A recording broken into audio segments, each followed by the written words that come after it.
Hello, uh, welcome back. So now we will have a discussion on structural system. So we know that all the structures are made up of structural elements.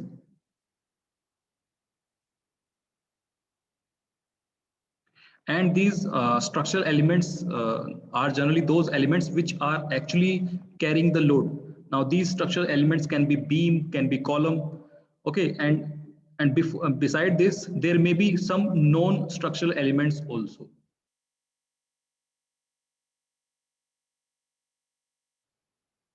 So non-structural elements can be, say, for example, the partition walls, false ceiling, doors. So these may be the non-structural elements. So putting the structural elements together, uh, it constitutes the structural system. So if we put all the structural elements all together, it constitutes a structural system.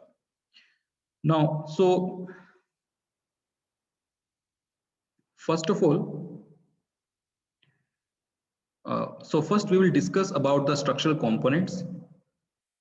And these structural components can be classified into the horizontal component and vertical component. So horizontal component can be the floor system, can be the beam, can be the roof. Similarly, the vertical component can be column, walls, etc. So in the diagram, you can see there are different elements of the structure which have different roles. So first of all, understanding the floor and roof system. So we will try to understand this. So the floor and roof system, they are the main horizontal structural component in a building. And the most common floor and roof systems are uh, slab beam and girder, slab band, flat slab, flat plate, slab and beams, joist, floor. So if we talk about the slab beam and girder, so first we will see that in the diagram. So in this diagram, now you can see the first diagram is of the slab beam girder system. Now in this, the slabs are supported by beams, which are in turn supported by girder. So you can see here, these are the beams, and these beams are further supported on this girder.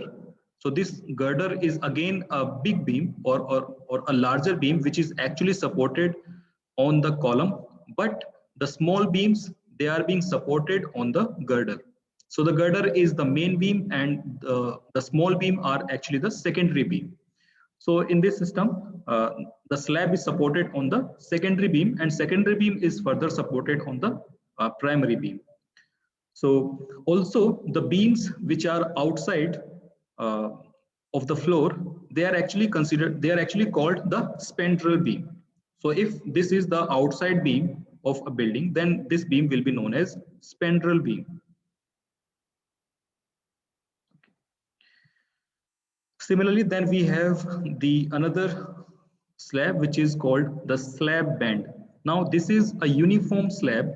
This is a uniform slab with a thickened slab below the column line.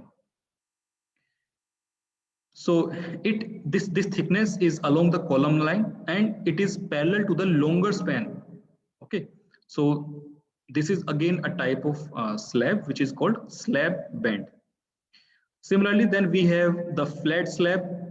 Now, in the flat slab, diagram C, in the flat slab, this is a system actually without the beams. In this, you will see there are slab, there is column, but there is no beam.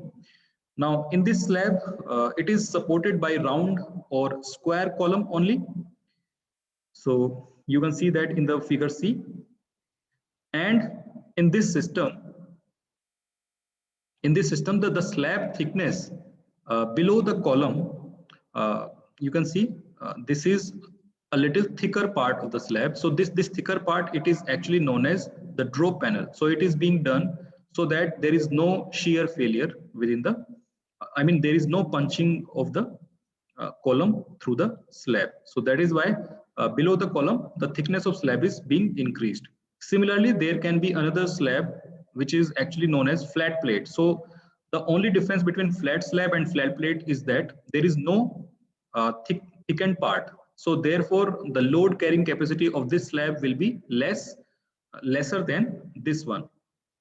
Similarly, then we have the slab with beam, like in this case. So slab beam with beam, this one. So in this case, the beams frame into the column and support floor or roof slab as it is illustrated in the figure E. So they provide moment interaction with the column, and this interaction is very much essential for the frame to resist the lateral load. So this interaction of the beam and slab and column, it is very much important so that it can be it can resist the lateral load. Then we have another type of slab which is known as joist floor. So in the joist floor, you can see there are very small beam with a very less interval, and there is a larger beam. So slab is supported on the joist. Now joist are again the small beam. So you can see this one and this one can be similar, except the fact that in this case the beam is having more space, while in this case beam is having less space.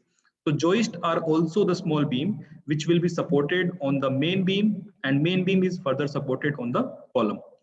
So this is again a type of arrangement of the slab system.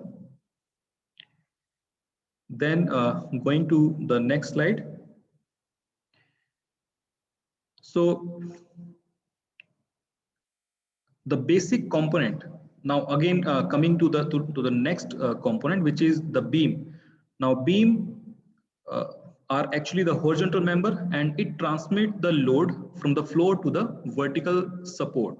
So here in the diagram also you can see there are beams which will be supporting the roof slab, and it will be further resting on the column. Okay, so they transmit the load from the floor to the vertical support, that we already know. And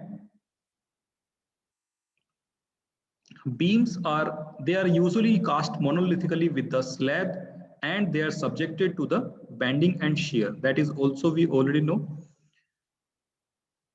Coming to the next element, that is the column. Now column is the vertical member, and they again carry the vertical load, and column are usually subjected to the axial load combined with the bending. Coming to the next element, which is the wall. Now wall are actually considered as the vertical enclosure. Roof are the horizontal enclosure, walls are the vertical enclosure in the building. So as it is written here, it provides the vertical enclosure for a building.